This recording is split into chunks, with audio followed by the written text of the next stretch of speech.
আসসালামু আলাইকুম everyone, welcome to my channel. আজকে আমি বিকেলের নাস্তার জন্য ঝটপটভাবে একদমই মুচমুচে আলুর পাকোড়া তৈরি করে দেখাবো। একদমই অল্প উপকরণে আর একদমই সহজভাবে রেসিপিটি তৈরি করে দেখানোর চেষ্টা করেছি। আশা করছি আপনাদের কাছে অনেক ভালো লাগবে আর সহজও লাগবে। চলুন তাহলে কথা না বাড়িয়ে চলে যাচ্ছি পুরো রেসিপিতে। আলুর পাকোড়া তৈরি করার জন্য আমি এখানে নিয়ে নিয়েছি 3টি আলু। খোসা ছাড়ানো এই আলুগুলোকে এখন আমি একটা গ্রেটার দিয়ে গ্রেট করে নিব।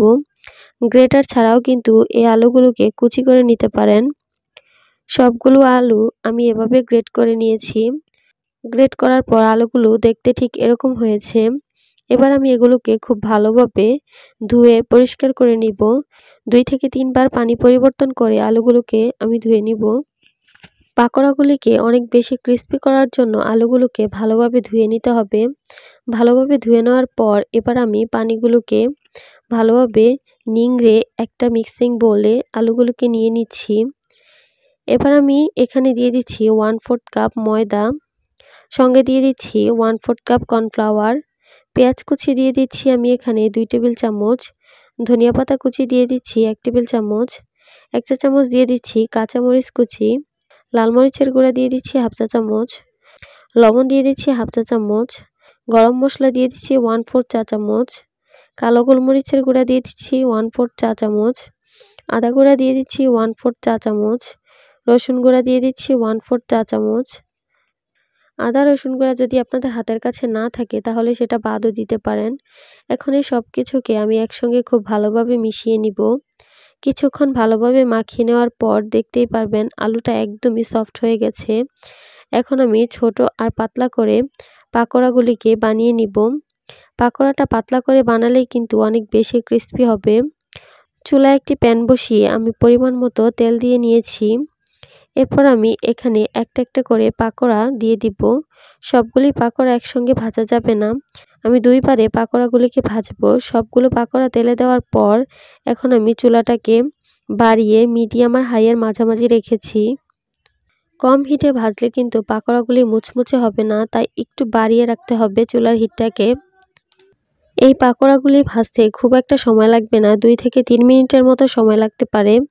এক পাশ থেকে কিছুটা কালার চলে আসলে আমি অন্য পাশ উল্টে দিব।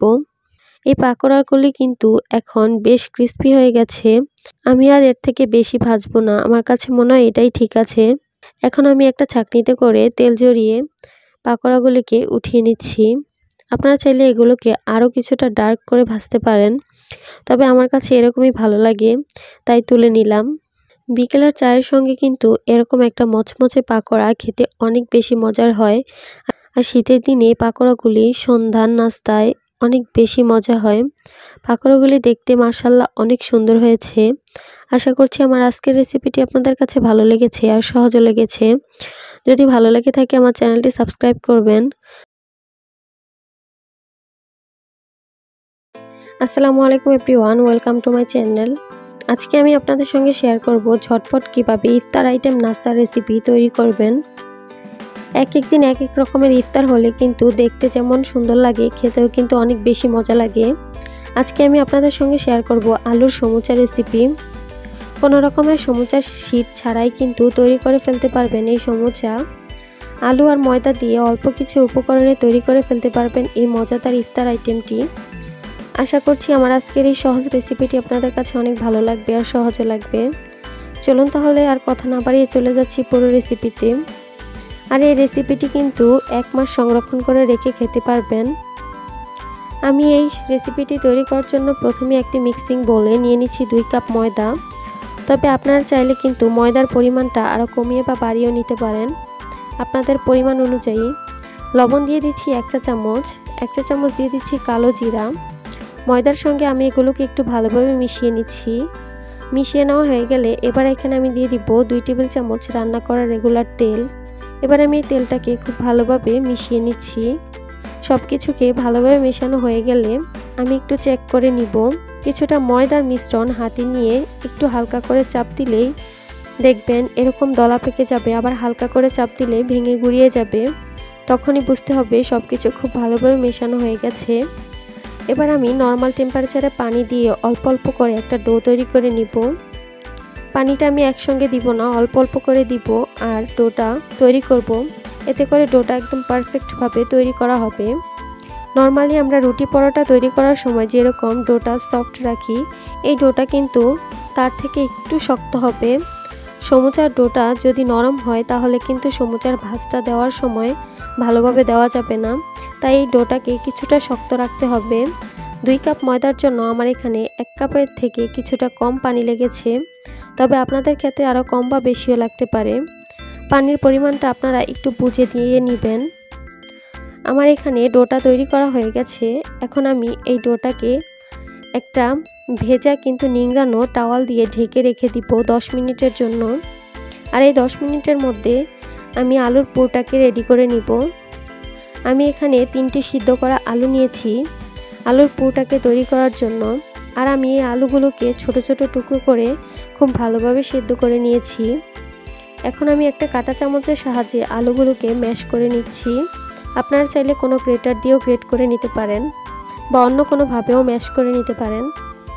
আলুগুলো যখন খুব ভালোভাবে ম্যাশ করা হয়ে যাবে তখন আমি এখানে দিয়ে দিব 1 টেবিল চামচ পেঁয়াজ কুচি, চিলি ফ্লেক্স দিয়ে দিচ্ছি 1/2 চা চামচ, ধনিয়া পাতা দিয়ে দিচ্ছি 1 টেবিল চামচ, লবণ দিয়ে দিচ্ছি স্বাদ মতো, কাঁচামরিচ দিয়ে দিচ্ছি 1 টেবিল চামচ। তবে ঝালটা কিন্তু আপনারা আপনাদের প্রয়োজন অনুযায়ী বাড়িয়ে বা কমিয়েও নিতে পারেন। ভাজা জিরার গুঁড়া দিয়ে দিচ্ছি 1/2 চা চামচ।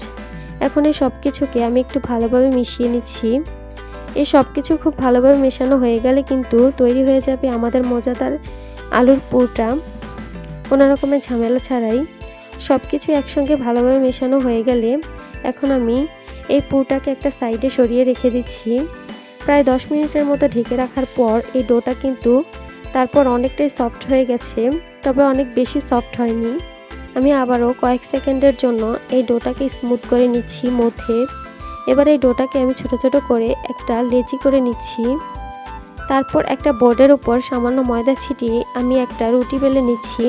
তবে আমার এই রুটিটা কিন্তু পাতলা করে বেলে নিতে হবে।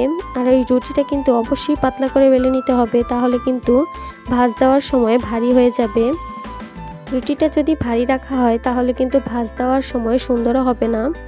দেখতে পাচ্ছেন আমি এখানে পাতলা আর একদম মিডিয়াম সাইজের একটা রুটি বেলে নিয়েছি। এখন আমি একটা নাইফ দিয়ে দাগ কেটে নিচ্ছি। আপনারা দেখে বুঝে নিতে হবে আমি কাজটা ঠিক কিভাবে করছি। আমি ঠিক মাঝখান থেকে নিচের দিকে কয়েকটা দাগ কেটে নিয়েছি। একটু গ্যাপ রেখে রেখে মোটা করে দাগগুলো কেটে নিতে হবে। আর একদমই ছিঁড়ে ফেলা যাবে না, মাথার দিক থেকে কিন্তু পুরোটা কাটা যাবে না। এবার একটা ভাঁজ দিব, আর ভাঁজ দেওয়ার আগে আমি চারপাশে কিছুটা পানি লাগিয়ে নিচ্ছি। পানি দেওয়ার কারণে কিন্তু ভাঁজটা তেলে দেওয়ার পর আর খুলে যাবে না। আগে থেকে যে আলুর পুরটা রেডি করে রেখেছিলাম সেখান থেকে কিছুটা পুর আমি একটা পাশে দিয়ে দিচ্ছি। এবার আমি আবারও ভাঁজ দিয়ে নিব, আর ভাঁজ দেওয়ার আগে আমি আবারও কিছুটা পানি লাগিয়ে নিচ্ছি। এবার আপনারা একটু খেয়াল করলে বুঝতে পারবেন আমি ভাঁজগুলো কিভাবে দিচ্ছি। একদমই সহজ একটা ব্যাপার, দেখে নিশ্চয়ই বুঝতে পারছেন। এখানে আসলে বলে বোঝানোর মতো কিছু নেই, দেখে একটু বুঝে নিতে হবে। আমি প্রথমে একটা ভাঁজ দিয়ে নিচ্ছি, তারপর আমি আবারও একটা ভাঁজ দিয়ে নিলাম। যেদিকে কোণের মতো হয়েছে সেই দিক থেকে আমি একটু চেপে দিচ্ছি যাতে তেলে দেওয়ার সময় আর ভাজার সময় খুলে না যায়। এবার আমি হাতে সামান্য পানি নিয়ে মুখটাকে বন্ধ করে দিচ্ছি। ভাজার জায়গাগুলোকে একটু ভালোভাবে চেপে দিতে হবে যাতে কোনোভাবেই ভাজার সময় খুলে না যায়। সমুচাগুলো ভাজ দেওয়ার পর যদি মনে হয় একটু অসমান অংশ রয়েছে তাহলে কিন্তু সাইডের এই অংশগুলোকে কেটে নিতে পারেন। ব্যাস তৈরি হয়ে গেল আমার একটা সমুচা বা সিঙ্গারা, যেটাই বলেন না কেন। ব্যাস আমার আরও একটি সমুচা তৈরি করা হয়ে গেল। দেখতেই পাচ্ছেন এভাবে করে আমি সবগুলো সমুচা তৈরি করে নিব। আমার এখানে সবগুলো সমুচা তৈরি করা হয়ে গেছে। এবার আমি এগুলোকে ভাজতে চলে যাব। আপনারা যদি সমুচাগুলিকে সংরক্ষণ করে রাখতে চান তাহলে আলুর পুরটাকে সামান্য 2 টেবিল চামচ তেল দিয়ে একটু ভেজে নেবেন। তাহলে কিন্তু এই সমুচাগুলোকে এই অবস্থাতে ডিপ ফ্রিজে কোনো এয়ারটাইট বক্স বা জিপলক ব্যাগে করে 1 মাস সংরক্ষণ করে রেখে খেতে পারবেন। ভাজার ঠিক 10 মিনিট আগে ফ্রিজ থেকে নামিয়ে তারপর ভেজে নিলেই কিন্তু তৈরি হয়ে যাবে ঝটপট সমুচা। আজকে আমি এখানে যেহেতু কাঁচা পেঁয়াজ ব্যবহার করেছি তাই আলুটাকে কোনোভাবে ভেজে নেইনি, তাই আমি এগুলোকে আজকে আর সংরক্ষণ করব না। আমি এগুলোকে সরাসরি ভাজতে চলে যাব। এগুলো ভাজার জন্য চুলায় একটি প্যান বসিয়ে তাতে পর্যাপ্ত পরিমাণে তেল গরম হতে দিয়েছি। তেলটা যখন কিছুটা গরম হয়ে এসেছে তখন আমি এখানে বেশ অনেকগুলো সমুচা দিয়ে দিচ্ছি। আর এগুলোকে কিন্তু অবশ্যই ডুবো তেলে ভাজতে হবে। আর তেলটা অবশ্যই বেশি গরম করা যাবে না, তেলটা মিডিয়াম গরম থাকবে। সমুচা তৈরি করার সময় একটা জিনিস খেয়াল রাখতে হবে, তেলটা যাতে অনেক বেশি গরম না থাকে, তাহলে কিন্তু অনেক বেশি দ্রুত উপর থেকে কালার চলে আসবে আর ভেতর থেকে কাঁচা রয়ে যাবে। তাই তেলটা যখন হালকা গরম হয়ে আসবে তখনই সিঙ্গারা বা সমুচাগুলি দিয়ে দিতে হবে। আর এগুলো ভাজার সময় কিন্তু চুলার হিটটা একদমই লোতে রাখতে হবে। যখনই সমুচার মধ্যে খুব সুন্দর একটা কালার চলে আসবে তখন আমি চুলার হিটটাকে বাড়িয়ে হাই মিডিয়ামের মাঝামাঝি করে রাখবো। একটা পাশ হয়ে গেলে অপর পাশ উল্টে দিতে হবে। আর এইভাবে উল্টে পাল্টে এগুলোকে সময় নিয়ে ভেজে নিতে হবে। সময় নিয়ে না ভাজলে এগুলো কিন্তু মুচমুচে হবে না, তাই একটু সময় নিয়ে ভাজবেন যাতে খেতে অনেক বেশি ক্রিস্পি হয়। দেখতেই পাচ্ছেন আমার এখানে খুব সুন্দর একটা গোল্ডেন ব্রাউন কালার চলে এসেছে। এখন আমি একটা ছাঁকনিতে করে তেল ঝরিয়ে এগুলোকে উঠিয়ে নিচ্ছি। আমার এখানে যেরকম কালার এসেছে আমার কাছে মনে হয় এটাই পারফেক্ট, তবে আপনারা চাইলে কিন্তু আরও কিছুটা লালচে করে ভেজে নিতে পারেন। আমার এগুলো ভাজতে প্রায় 10 থেকে 12 মিনিটের মতো সময় লেগেছে, তবে আপনাদের ক্ষেত্রে আরও কম বা বেশি সময় লাগতে পারে। দেখতেই পাচ্ছেন এই সমুচাগুলো ভাজার পর দেখতে অনেক বেশি সুন্দর হয়েছে। আমি আপনাদেরকে একটা ভেঙে দেখিয়ে দিচ্ছি।